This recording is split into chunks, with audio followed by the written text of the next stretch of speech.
அண்ணாமலை வெளியேறிவிட்டால் பாஜக பூஜ்ஜியம். நைனா தமிழிசையை வைத்துக்கொண்டு பிரச்சாரம் செய்தால் எடுபடுமா? ஒரு சீட் கூட ஜெயிக்க மாட்டார்கள்.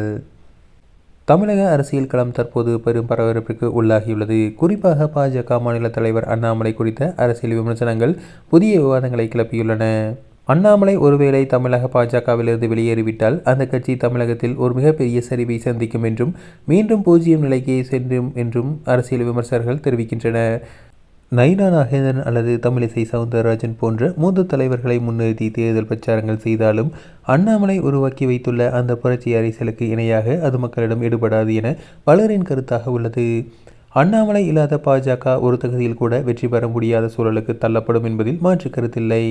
தற்போதுள்ள சூழலில் அண்ணாமலை தனது அரசியல் பாதையை மாற்றிக்கொண்டு நடிகர் விஜயின் தமிழக வெற்றி கழகத்துடன் கைகோர்க்கும் முடிவை எடுத்தால் அது மற்ற கட்சிகளின் அரசியல் கணக்குகளை தலைகீழாக மாற்றிவிடும். அண்ணாமலை மற்றும் விஜய் ஆகிய இருவரின் கூட்டணி அமைந்தால் மற்ற கட்சிகளின் கதை கந்தலாகிவிடும் என்பதில் ஐயமில்லை. அரசியல் திறமையானவர்கள் மற்றும் கடின உழைப்பவர்கள் ஓரங்கட்டப்பட்டால் அல்லது அவமதிக்கப்பட்டால் அவர்கள் பின்னாளில் மிகப்பெரிய விஸ்வரூபம் எடுப்பார்கள் என்பது வரலாறு காட்டும் பாடம். இதற்கு முன்பு எம்ஜிஆருக்கு திமுகவில் இருந்த கசப்பான அனுபவங்களும் அதன் பிறகு அவர் கண்ட விஸ்வரூப வெற்றியும் இன்றைய சூழலுக்கு ஒரு மிகச்சிறந்த உதாரணம் என்று கூறப்படுகிறது. எதிர்வரும் தேர்தலில் தேசிய ஜனநாயக கூட்டணி தமிழகத்தில் 3வது இடத்திற்கு தள்ளப்படுவது கிட்டத்தட்ட உறுதியாகிவிட்ட தெரிகிறது.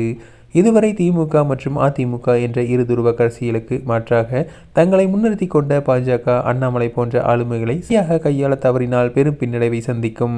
அண்ணாமலையின் தனித்துவமான அரசியல் பாணிதான் கடந்த சில ஆண்டுகளாக பாஜகவை செய்திகளில் இடம் பிடிக்க வைத்தது. அவர் இல்லாமல் போனால் தொண்டர்களின் உத்வேகம் குறைவதோடு கட்சியின் வாக்கு வங்கியும் சிதறி போகும் ஆபத்தும் உள்ளது.